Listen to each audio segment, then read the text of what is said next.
Professor, you say that the United States is losing the war, and when the US president warns NATO of a very bad future if allies don't join the Iran campaign, it sure looks like a coercion within an alliance. Could this crisis become NATO's biggest political rupture since the 2003 Iraq war? As an alliance, could this be a challenge for NATO? I think great question, of course, and the answer is yes.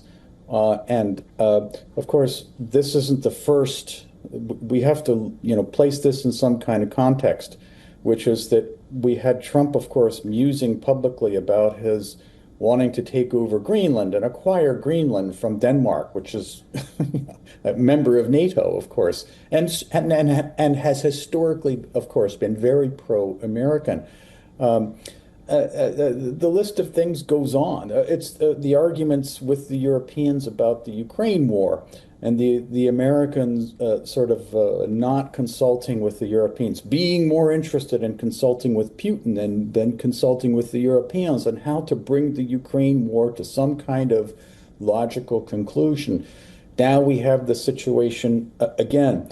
The situation in the Gulf, which, of course, if you're in NATO, this would be characterized as what we would call an out-of-area contingency, right? And so, again, this is not something that can just be conjured out of thin air. The European navies would all have to be sort of brought on board, and you'd have to start planning processes of how these tanker escort operations would work. How would you mitigate the threat? It's a very complex, kind of thing that is being talked about.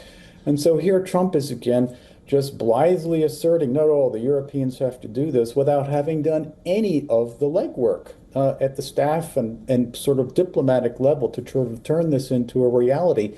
And the answer, of course, is to your question is that absolutely does represent a profound crisis for the alliance if Trump insists upon this. And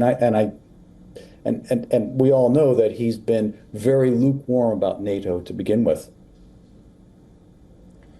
Professor, I'd also like to know what's going on in the United States right now, especially in the context of oil. The oil benchmarks like West Texas Intermediate are approaching $100 a barrel as the war intensifies. The frustration among American citizens, of course, could intensify naturally. If energy prices continue climbing, will backlash at home be more problematic for the Trump administration, especially with the midterms looming? I don't think there can be any question about this.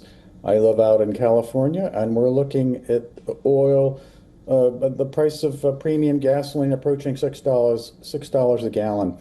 And again, this is simply another thing that is happening in the United States now, which adds to the economic slowdown that has been occurring in the United States because of Trump's insistence on tariffs, right? And of course, this is all surrounded by fights with the Supreme Court about the legality of tariffs, et cetera, et cetera.